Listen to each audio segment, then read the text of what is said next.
Very important that the reason I'm here today is Montgomery County's got to get it to vote. Cheryl is the ideal candidate for this district. But guess what? You need to get everybody in this district that can possibly vote to go to the polls. Because right now we think we've got it, but we don't. It's very close. Very, very close. Ken can't tell you that. I can tell you that. Because Jim Mathias in Ocean City, he's a few points up, but guess what? The governor down there is 28 points down. In my district, in Calvert County, the governor's 28 points down.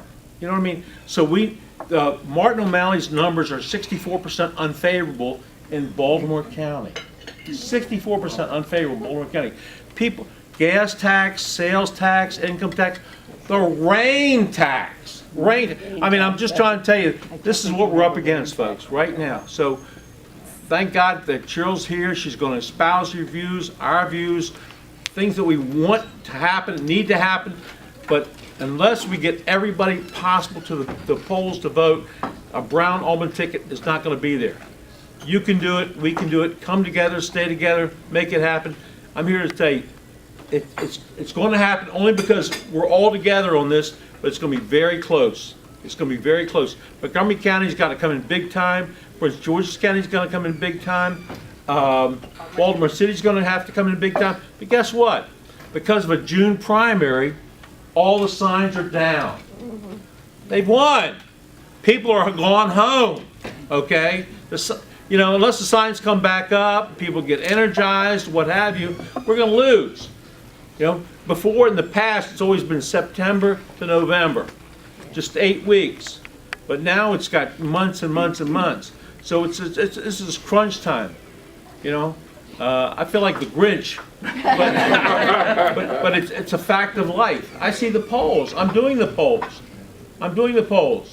You know, I'm trying to hold on to the Democratic majority in the Maryland Senate. We're going to do it. But we need Montgomery, Prince George's County, Baltimore City, and Charles County. But guess what? Where the lieutenant governor comes from, Howard County, it is dicey, very dicey right now in terms of who's going to prevail in Howard County. And if we don't do Howard County, then we're only going to carry 3 counties of all 23 plus Baltimore City.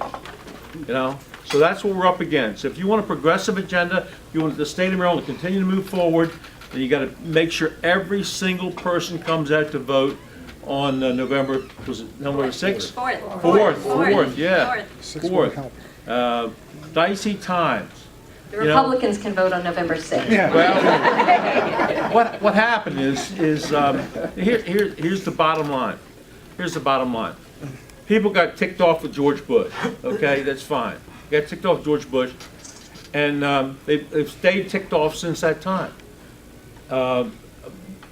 President Obama has not caught a break. He hadn't caught a break. And so right now he's got 40% approval rating. 40% approval rating.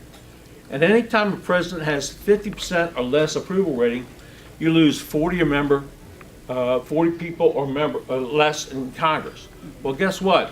That happened in 2010, so we don't have 40 people to lose in Congress. We've already lost them. Okay, we've already lost them.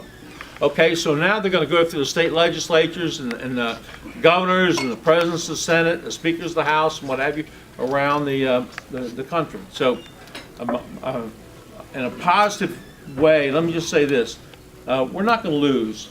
We're going to come together. We're going to stay together. We're going to work together. We're going to make things happen. But it's going to be Montgomery County leading the way, and Cheryl Kagan is going to lead the way because she's a legislator. She's going to be a great senator. Thank you very much.